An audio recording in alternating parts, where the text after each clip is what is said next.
మీలో ఎంతమందికి పెరుగంటే ఇష్టమో నాకు కింద కామెంట్ చేసి చెప్పండి. బ్యాంకాక్ వచ్చాక పెరుగు కోసం మేము చాలా తిప్పలే పడ్డాము. ఇక్కడ ప్లెయిన్ యోగర్ట్ దొరకదు. అన్ని ఫ్లేవర్డ్ యోగర్ట్సే దొరుకుతాయన్నమాట. చాలా చూసాం కానీ మాకెక్కడ దొరకలేదు.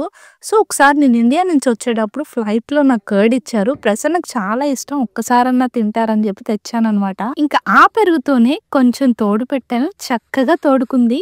ఇంకా అలానే కంటిన్యూ అవుతుంది. బయటికి వెళ్ళినప్పుడు ఈ చిన్న కుండ చూసాను. చక్కగా ముద్దుగా ఉంది. ఇంక వెంటనే తెచ్చేసుకున్నాను. ఫస్ట్ సీజనింగ్ కోసం మనం 24 అవర్స్ ఈ కుండని వాటర్‌లో వదిలేయాలి.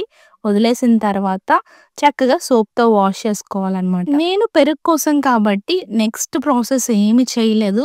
పాలు గోరువెచ్చగా ఉన్నప్పుడు కుండలో పోసి కొంచెం పెరుగు వేశాను. నెక్స్ట్ డేకి చూడండి ఎంత చక్కగా తోడుకుందో. అబ్బా! నోరు ఊరిపోతుంది కదూ! నచ్చితే సబ్స్క్రైబ్.